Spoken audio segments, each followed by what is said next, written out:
Hi everyone, in the video you're about to see, I forgot to mention the previous videos that I had done on Danny Lewin and where you could find them. You can find them here where I show you precisely where I got the picture from so that you can see that it's not photoshopped.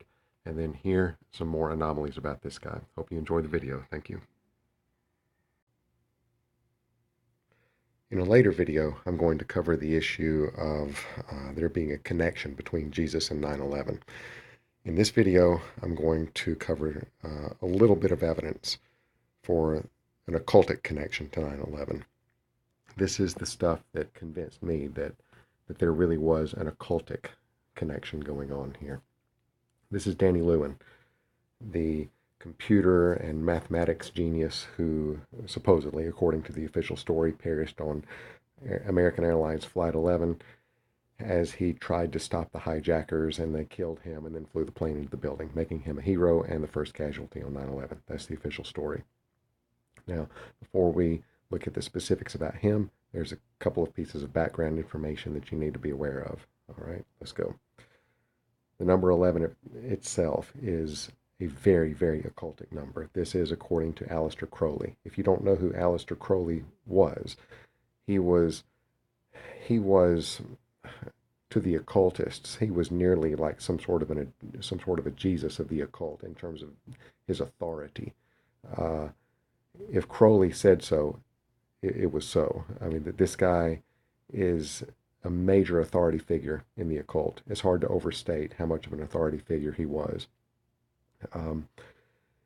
So he considered the number 11 to be an extremely occultically significant number. He said it was useful for all forms of magic.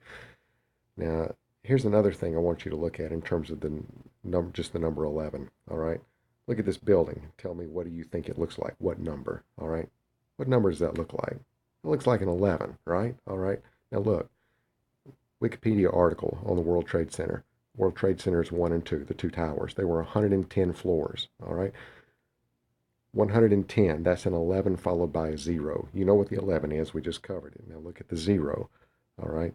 The 0 is the great enhancer, the multiplier, the gateway to infinity and immortality and stuff. All right. Now, so a 0 is basically like some sort of an enhancer. It makes your 11 something like a super 11, as far as I can tell. Now, I'm not into occultic knowledge and stuff, and I don't like dealing with numbers like this. To me, it's childish and silly and stupid. But this is the way occultists think. They look at 110 and they see not just even an 11, but maybe something like a super 11. And they look at like World Trade Center 7, 47 floors. By the way, that was the third tower that came down that very few people know about. They look at 47 as an 11 because you can add 4 and 7 and you get 11. All right, numerologically to them, it's the equivalent. Um, so that's just really crazy stuff. The next piece of information you need to have in the back of your head is what the hexadecimal numbering system is. It's used by mathematicians, computer guys. Danny Lewin was both of those things. In the hexadecimal system, look it up later, but B is 11. So if you have, they'll just say the expression 9B, all right, to a mathematician or a computer guy, that's 911. In the hexadecimal system, that is 911. Now, Danny Lewin, this computer genius, supposedly the next Steve Jobs kind of guy, MIT mathematics graduate, what seat was he sitting in on Flight 11 on 9/11? He was in seat 9B. Danny Lewin, passenger in seat 9B, and that's American Airlines Flight 11, which is AA11. Numerologically, A is 1. So in the occult, AA11 has the equivalent value of 1111. So there's another couple of 11s. While we're on the subject of 11s, here's you another one. All right. Just the name Lewin. All right. Well, it sounds innocent enough, but you look it up on, I got this from Ancestry.com, comes from the Oxford University Press here. All right. The name Lewin is essentially a variant of the German name Levin. All right, now if we pronounce his name Levin, then what do we have? We have Dan 11. There's you another 11. The Dan part that's left over is also possibly very significant. I've already covered that in another video. I may talk more about it later. So let's look at the guy in this picture here. This is a picture that was taken of Danny supposedly a year before he died. This picture did not hit the internet until 2001, on the 10th anniversary of his supposed death. This picture is very suspicious because it's got very high resolution, really, really high. And this picture has been on CNN. It's been on websites that are very favorable to Danny Lewin, puff pieces about him. I tried to debunk it. I can't. This is not a photoshopped image. Let's look at a close-up view of his watch. Look at his watch. The hour, second, and minute hand and the date are all on the 11s. Yeah. Now, what are the chances of that? Not very much. Not only that, but we can tell exactly what kind of watch this is. It's a swatch. You can read it. You can pick out what kind of watch this is, and you can identify the actual model of the watch. The model of the watch is the hijacker model. This is from the Swatch website, and you can verify all of this yourself. The product line is Irony, product family big. You will see this watch listed as the hijacker watch in the Irony Big series on the internet in many places. Irony Big, oh yeah, this is big irony. Yeah. All right. So who was this guy with all the 11s on his watch and in seat 911 on 911 flight 11 hitting a building that looked like an 11? Who was this guy? All right. Danny Lewin was a member of the elite Israeli Defense Force unit Sayeret Matkal, which is basically the Israeli version of equivalent of the Delta Force.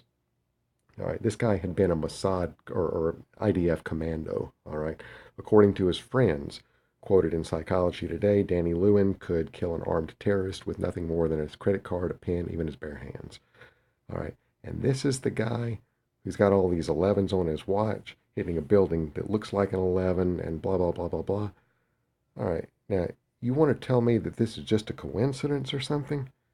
You know, I mean, this means something. This is important. I mean, to quote the guy from Close Encounters, with the mashed potatoes, this is important. It does mean something. There's something going on here. This is way beyond coincidence. Coincidence is when you and your buddy agree to meet for lunch and you both show up driving Fords and wearing both blue shirts or something. Okay, that's coincidence. This goes way beyond coincidence. This is not a coincidence. There is something to this.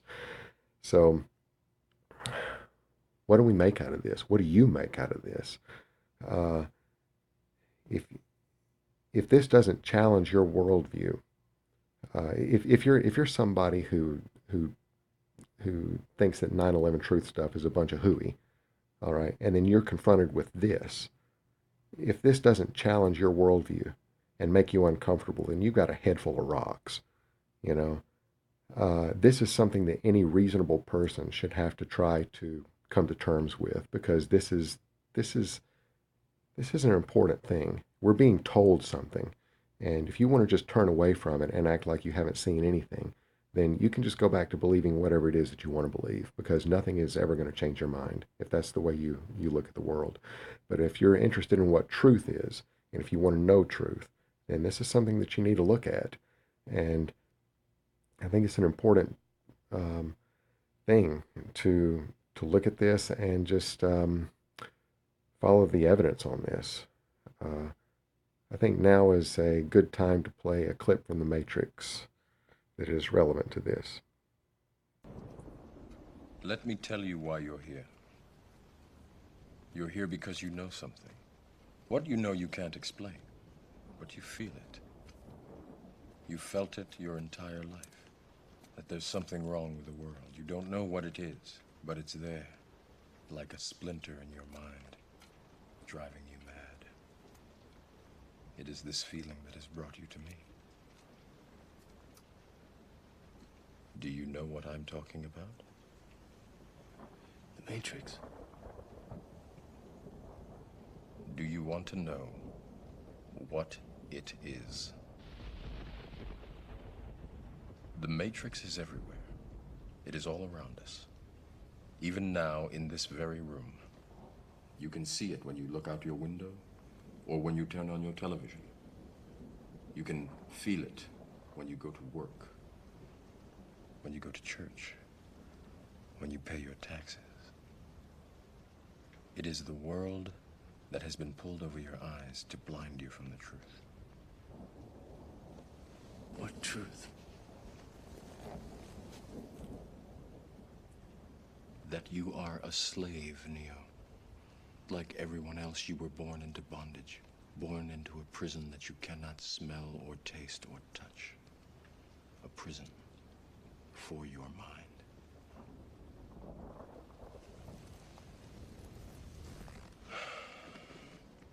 Unfortunately, no one can be told what the Matrix is. You have to see it for yourself.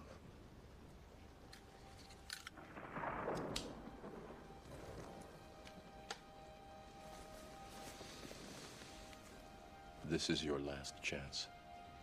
After this, there is no turning back. You take the blue pill, the story ends. You wake up in your bed and believe whatever you want to believe. You take the red pill, you stay in Wonderland, and I show you how deep the rabbit hole goes.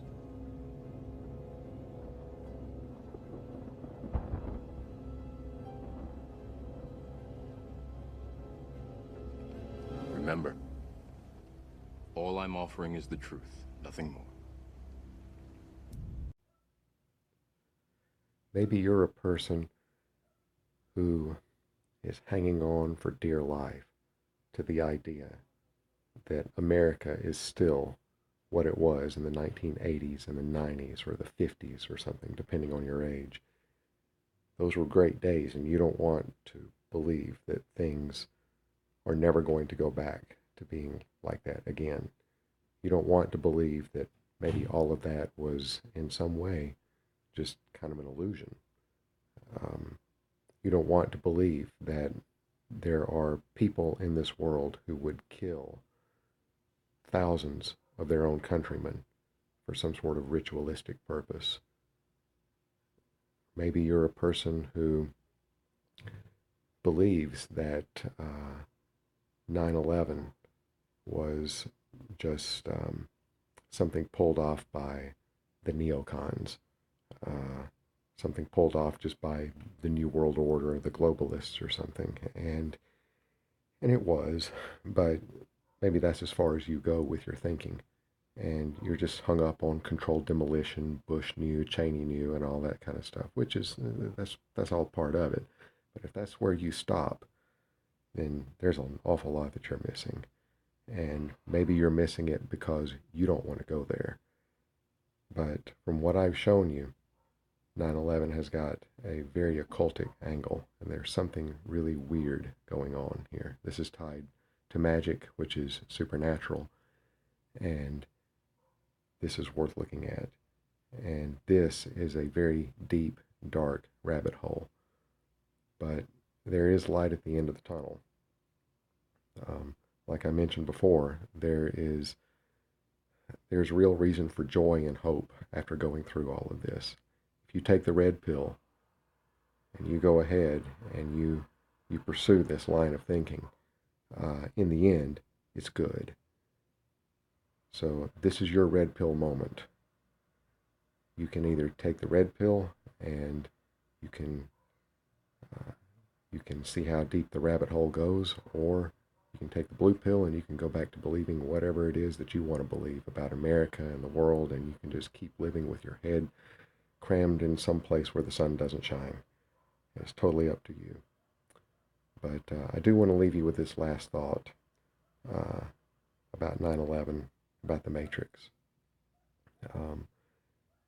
The Matrix came out in the year 1999, and there's an interesting little bit of 9/11 trivia about the Matrix, and that is Neo's passport. On Neo's passport, the expiration date is September 11th, 2001.